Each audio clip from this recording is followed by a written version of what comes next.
Gila ya, udah ganti tahun, nggak peduli masih pandemi atau enggak, yang namanya produsen smartphone, mereka nggak pernah tidur, bahkan sekarang mereka udah siap buat rilis HP barunya masing-masing. Dan sekarang nih gue lagi ngerangkum totalnya ada 7 HP paling hot yang siap buat diburu di awal tahun 2021 ini.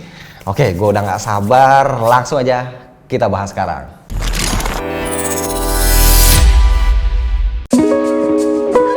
Yang paling pertama yang wajib di-mention adalah Mi 11. Emang sih launchingnya akhir tahun kemarin, tapi kan ini baru dijualnya Januari ini. Itu pun baru di China aja. Nah, untuk global itu segera menyusul. Mi 11 ini jadi pembuktian Xiaomi kalau mereka emang selalu gercep dan akhirnya bisa jadi yang pertama rilis HP dengan Snapdragon 888. Brand lain itu pasti pada ngiri banget. Selain Snapdragon 888, Mi 11 juga punya layar yang luar biasa, ukurannya 6,81 inci dan dapat rating A+ dari DisplayMate karena sukses nih kombinasiin panel AMOLED 1 miliar warna, resolusinya 2K, refresh rate 120Hz, HDR10+, brightness up to 1500 nits, ditambah lagi udah pakai Gorilla Glass Victus. Visualnya oke, sisi audionya juga nggak kalah ngeri. Secara speaker stereo di Mi 11 adalah hasil kolaborasi dengan Harman Kardon. Nah, biasanya ini kan cuma ada di speaker laptop. Nah, sekarang ternyata udah bisa kita nikmatin juga di handphone, yaitu Mi 11. Hal yang baru yang juga ditawarin Mi 11 ada di sensor fingerprint under display yang fungsinya sekarang udah bisa sekaligus jadi heart tracker buat ngukur detak jantung. Dan yang gak kalah penting, Mi 11 juga udah support fast charging 55 watt dengan kapasitas baterainya 4600 mAh. Walaupun memang secara desain gak sedikit ya yang bilang Mi 11 ini masih agak kurang greget, terutama karena modul kameranya yang kelihatan kurang asik.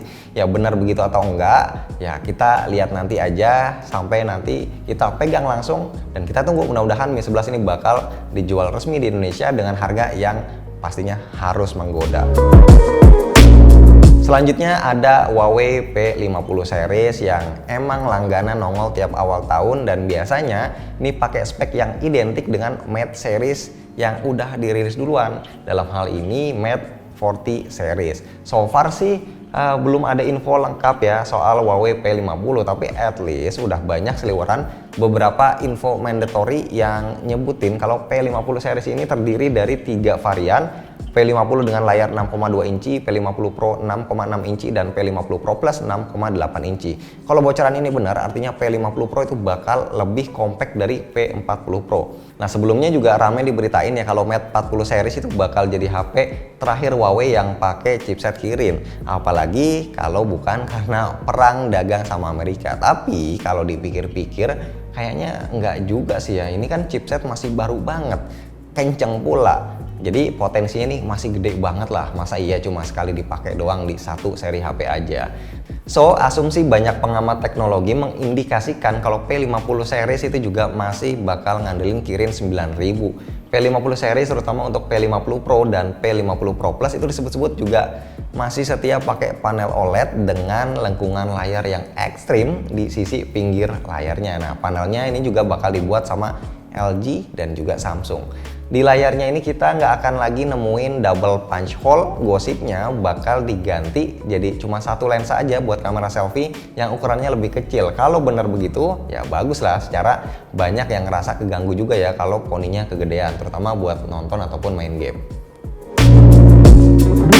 Nah, ini HP flagship yang punya potensi gede banget tapi mungkin pamornya masih agak kurang. Kalau ngaca dari Find X2 dulu, gue yakin sih Find X3 ini bakal gokil dan layak ditunggu, walaupun gue juga yakin harganya bakal mahal ya Oppo gitu loh. Terlepas dari harganya, Oppo Find X3 ini udah nebar ancaman duluan ke HP-HP lain yang saingannya ya. Ancamannya berupa rekor skor Antutu yang nyampe 771.000, yang tentunya ini bakal bikin Find X3 jadi raja Antutu.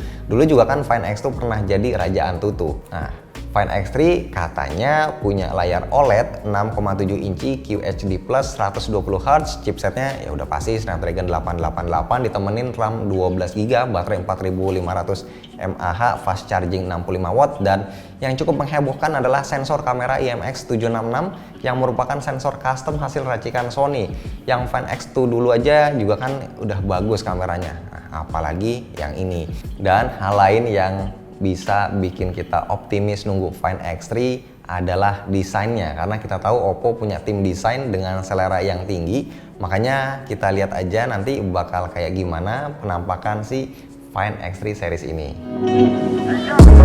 Kalau ngomongin Oppo, jangan lupa juga kalau mereka punya saudara yang bahkan ini udah jadi spesialis HP flagship. Siapa lagi kalau bukan OnePlus 8 Pro aja udah mantap banget ya, dan masih jadi salah satu daily driver di Droid Line, apalagi yang OnePlus 9 nanti.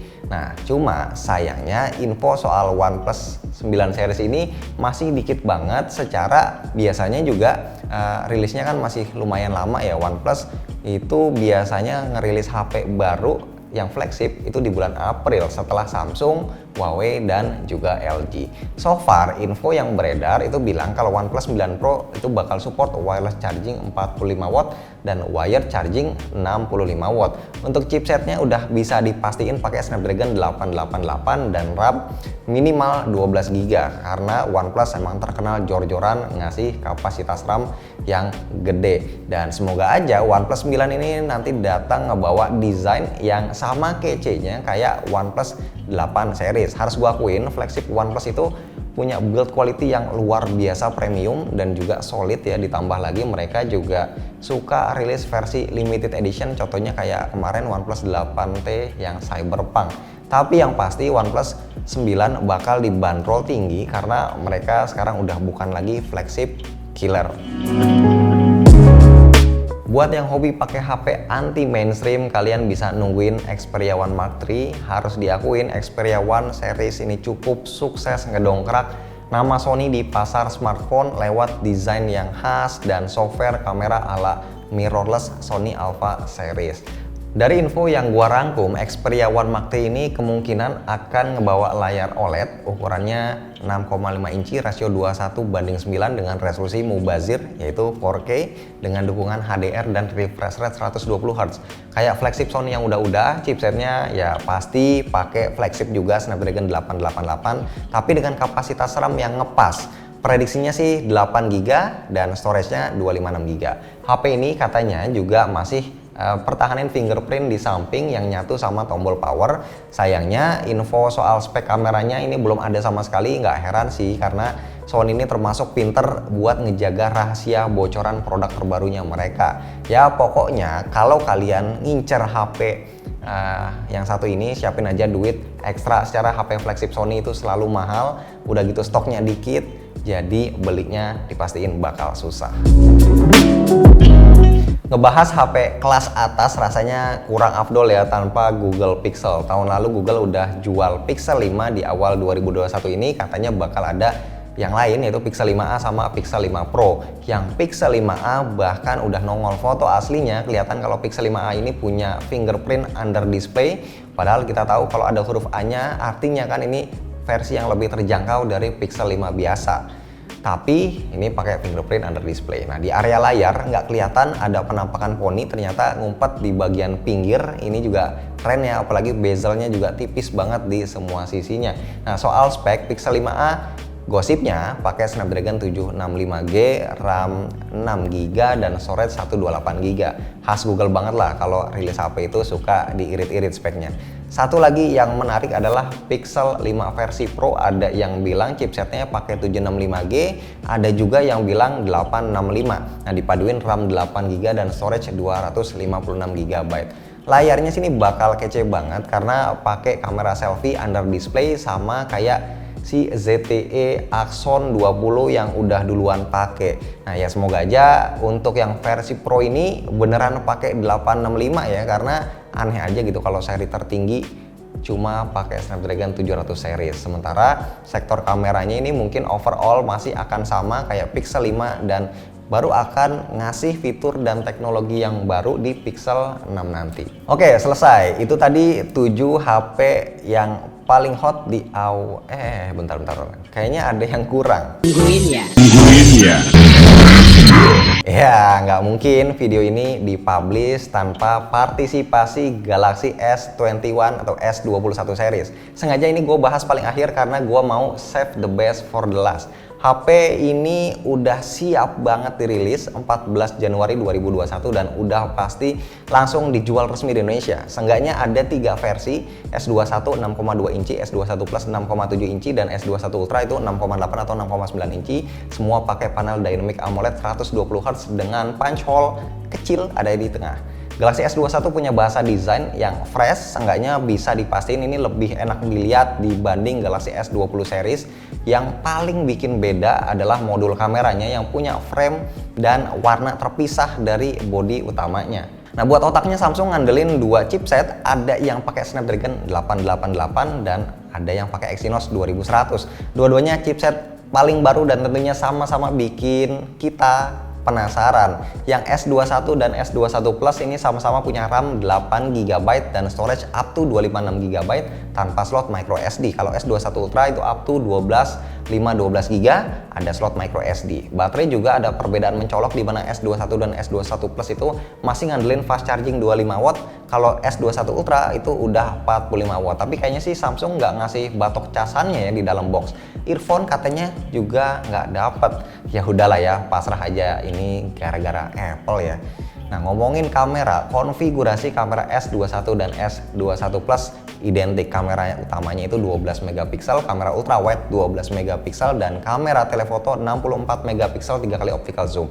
Sementara kamera depannya masih stay di 10 megapiksel. Kalau S21 Ultra ini beda sendiri ya, punya 4 kamera masing-masing. Kamera utama 108 megapiksel, kamera ultra wide 12 megapiksel, dan 2 kamera telefoto masing-masing 10 megapiksel. Dan buat kamera selfie juga beda jauh banget, resolusinya sekarang 40 megapiksel. Kabar baiknya Galaxy S21 series ini udah siap dipesan di Indonesia langsung di hari yang sama dengan tanggal peluncurannya. Ini benar-benar hebat banget ya si Samsung kalau urusan manjain para penggunanya. Oke, di luar ketujuh smartphone hot yang barusan gue sebutin, pastinya masih banyak banget HP-HP lain dari macam-macam brand, entah itu dari flagship, mid range, ataupun yang entry level yang bakal rilis 2021 ini. Tapi tentunya nggak bisa gue masukin semua karena durasinya pasti bakal panjang banget, dan gue pengen tahu di antara ketujuh handphone ini ataupun di luar 7 handphone ini yang manakah yang kalian incer. Coba tulis di komen di bawah. Kalau lu sendiri Rom, ngincer yang mana Rom? Gua nunggu dikasihnya aja dah.